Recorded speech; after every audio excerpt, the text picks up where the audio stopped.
Ruuttaadhaa fi jaarsummaan manatti dhufeetoo jira jechuudha. Mana warraatti otoo hin taane mana isheetti jechuudha. Inni kunis immoo ammayyoomuu ilaalchisa. Maaliif jennaan akka aadaa nama kamittiyyuu qe'ee warraati jechuudha kan naqamuu qabu malee qe'ee intalaa yookiin immoo bakka intalli mana kireeffattee jiraattutti miti jechuudha. Kun immoo egaa qaroomuu jedhama fakkaata. Ashamaa hordoftoonni lammii fi keessummaa jalatti kan argamtanii fi argamuuf kan jirtan. Egaa lammiif yuutibii kan jedhu gara lammiif keessummaatti jijjiireetu jira. Sababni isaayyuu yeroo taa'etti yaadu lammiin keessummaadha, keessummaan immoo lammiidha wanta ta'eef jechuudha. Ani yuutibii kana gooftaan na gargaaree na gaggeessee na milkeesseera taanaanii yuutibii kana ittiinanii hiyyeessota gargaara jechuudha. Dhugaa dubbachuuf kan inni irraa argadhu an akkasittidhaan murteeffadhee karoorfadheetu jira jechuudha. Na gargaara waaqayyoo imaanaadha jedheen baneetoo jira jechuudha. Kanaaf isin immoo sabskraayibii, laayikii, koomentiin dirqama. Maaliif jennaan lammiin si wanta ta'eef jechuudha. Lammii biraan beeku waan ta'eef. Tole haa ta'uyyuu malee jechuudha gaa'ee osoo mata duree isaa hin dubbatiin gara mana ruuttaa weeniin baatamee shittoodha fakkaata.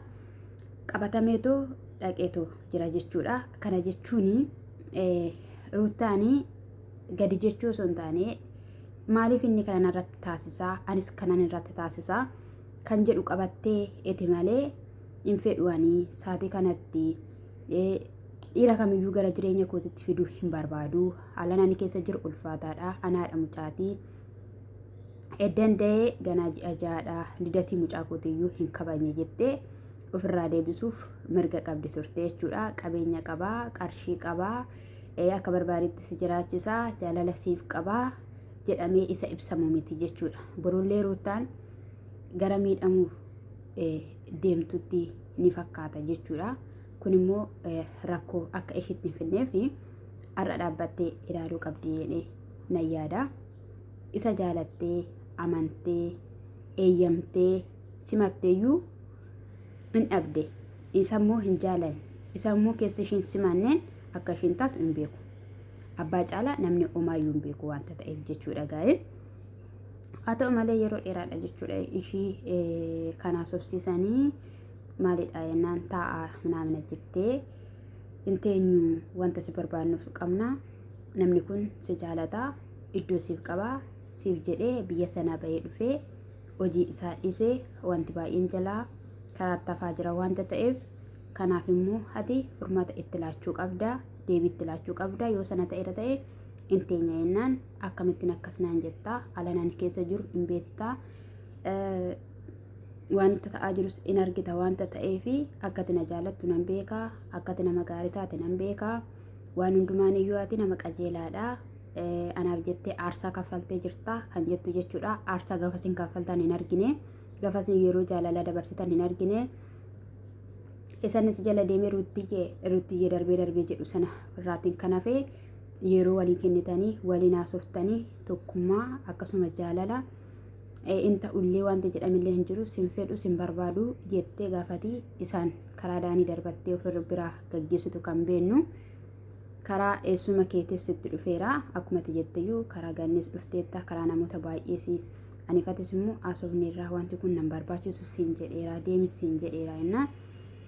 Maaliif akkas jettaa maatiin isaa maatii kabajamoodha kan jedhaniini eeyyaa akka maatii isaa bulchuu akka wanti baay'een isarraa eegamu waxaatidha wanta ta'eefi furmaata gara fuulduraatti waan baay'ee akka inni qabu nan beekadha kan ishiin jette jechuudha. Haa ta'uyyuu malee nu simadhu lakkii kan jedhamu jechuudha. Kanaafiyyuu limimmidii keessaa dubartii nama hin jaalanne tokko lamaan madaganaa jechuun wal fuudhanii jaarsummaan ergamee ofitti qaqaqqabee ganaa kana wanneedha jechuudha. Ruuttaan akka kiyyatti gadi jedhi, of hubadhu, of ilaali, mucaa keef ta'e dura dhugaan siin jedhani ani isaaniif osoo hin taane kan hin gaddaa jiru mucaa sanaaf wallaalaa sanaaf fudhadhee Awurooppaa deemaa jechaayyuu jiranni wanti hundumtuyyuu xumuramee jaarsummaan gara biyyaa deeme. Jaarsummaan si jammari eessatti cuma keessa dhufee beeka. Dhaa ilaalameeti kan dhaqamu jaarsummaan. Inni biraas immoo in dhufu intala bira miti kan dhufamu warra bira dhaqama sinitti himneera hojiin keessan hojii tsiggeenii yeroo wayii daanii irratti hojjatte argitanitti miti jaarsa wayii diraamaa kan hojjetu fidde jarreen kunis hojjettootuma diraamaati sinii galiyaa malee umaa firoottan saayyuu miti akka nuti dhageenyetti dasitaan nama gaariidha akka beennuttis hiriyaa keenya kan jedhani odeessanii jechuudha isa kanaafiyyuu baay'ee nama dhiba kaa hordoftoota baay'ee jechuun ana kiyyatti baay'ee nama dhiba jechuudha malee waggaa meeqayyuu dubartiin okkoon teessi meesin jechuudha dhala keessaniif jettanii biyya ormaa keessa kan jirtanii aarsaa kaffalaa kan jirtan gatii baasaa kan jirtanii hin barbaadani gaa'elaa dhala kun galmaan gaadhaa dhala kun guddifadhaa yeroo sanadhaan ilaala wanta ta'u jettanii kan murteeffattanii gola namaa keessa gola madaamii keessa jirtanii roottaan immoo jireenya irraafaa kan ishiin jiraachaa jirtu abbaa manaan ishis immoo mucaa isaa seeraan gargaaraa kan jirudha yoo si danda'amaatti eeyyunaa kenne kan jechaanii jirudha roottaan mucaa kana fuutee eessayyuu deemuu akka hin dandeenye immoo beekamaadha isa dhugaan siniin jedhe beekamaadha akka biraan hin farramne beekamaadha kanaaf ammayyuu jechuudha ani hin beeku xaaxaa ofitti fidaa jira tokko fadasitaanis ishittis xaaxaa fidaatoo jira jechuudha ani maraatti een sodaadhe booda dhugaa dubbachuuf jechuun asii wacaa achii wacaa waan ta'e tonkolii waan ta'e qebexxessee qebexxeree Abiraam immoo osoo barbaaddeetti ta'e hin dhiisuu jette mitiiree hin dhiisuu jettee hin gannidha yeroo darbe hin dhiisuu jette osoo garaadhaan barbaaddee osoo dhugaadhaan barbaaddee miskii mana markaa fuuti shittoo mana markaa fuute hin barbaaddoo jettanii ani dhugaa dubbachuuf taanaan jechuudha biyya lafaa kana keessatti wanti tokko waaqayyoodhaan kadhadhu gaa'ela koon jedhaan hin gaafkamiyyuu qabeenya akkasiin jedhu nani waaqayyoon gaa'elan jedha biyya lafaa kana keessatti waaqayyo wanta tokko jedhee heebbisee ilma namaaf intala namaaf kenne keessaa inni guddaan gaa'ela keessatti immoo dhaladha meetii warqiidhaan dhalan bittu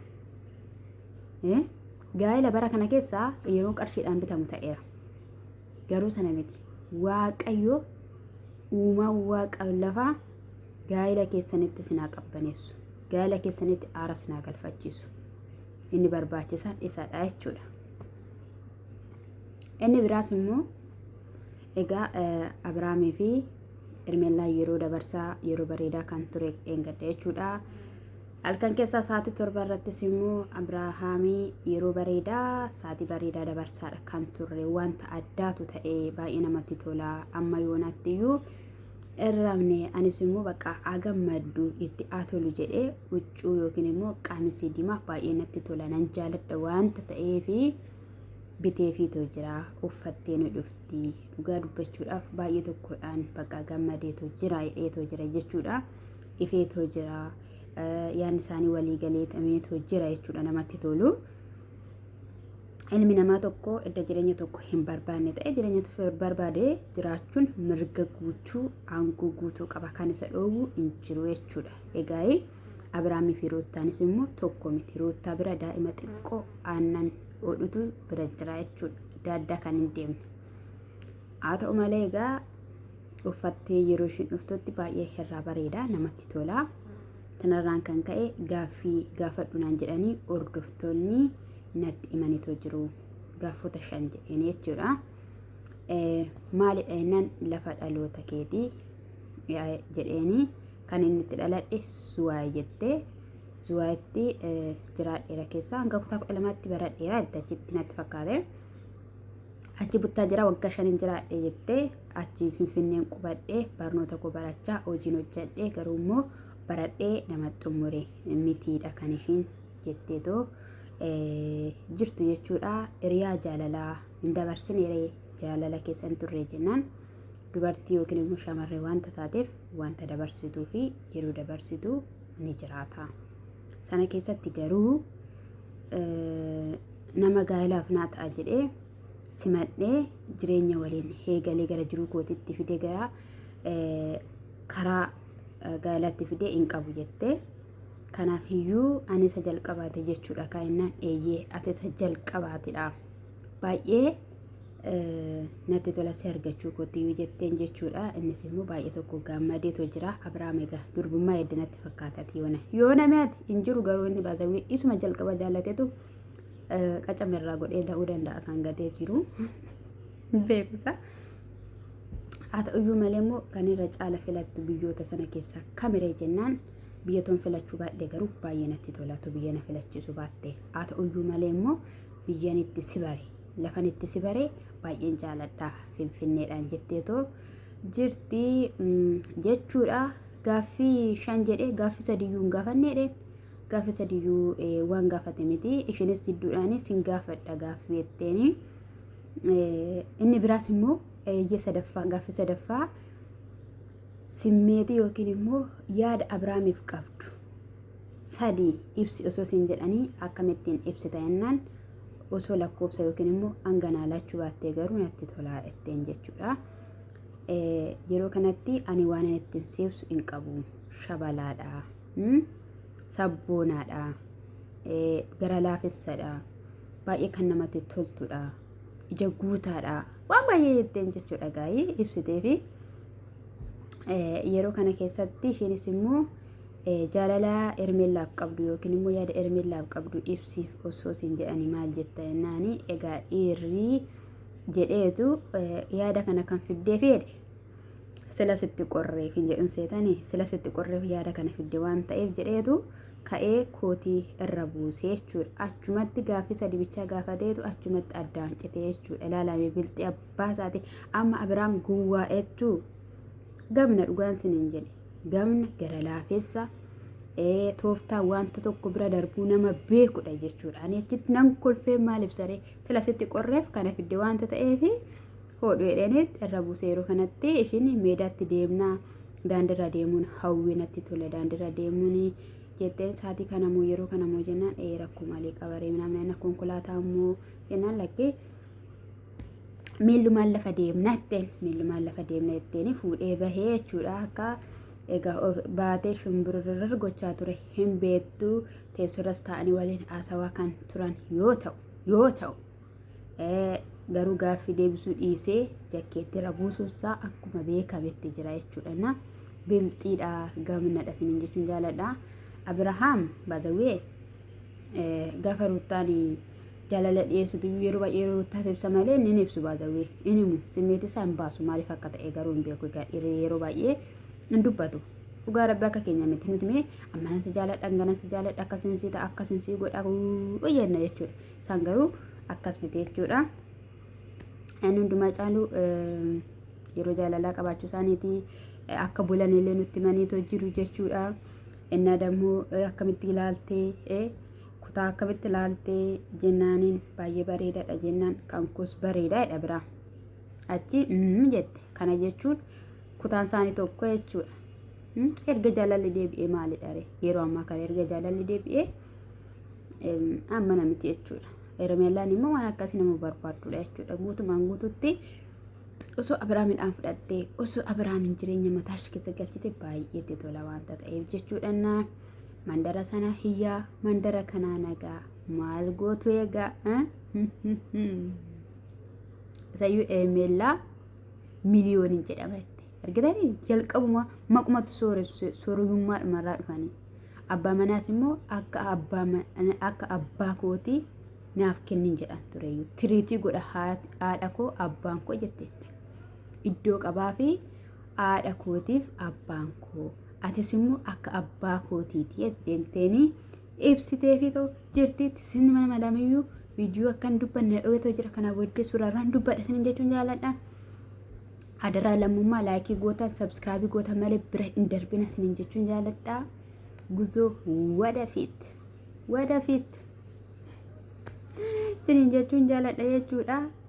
Amma Ermeellaan halkan edda gaggabuun shuwaan hin oolle maaliif yoo jettan ruutaan jaalala dastaa deebisteetoo jirti yeroo darbee akka carraa gaarii jedhanii wal biraa kutanii iyyadattu jedhee nan hamana dastaa fi Ermeellaan wal arganii waliin haasawaa turanii ishiin otoo ati fuuteetta ta'e natti tolaa jireenya nagaa jireenya boqonnaa jireenya haragaltii ta'een jiraadha jetteeni itti dubbattee turte yeroo haala kanaan dhugamu immoo kana caala maaltu jira geemii taphataniiru garuu halkan edaa ani hin argine ani jechuun ani iddoo waayifiin jiru waan ta'eef ammayyuu jechuudha na nan ilaala garuu ni nagaa anaa ta'a.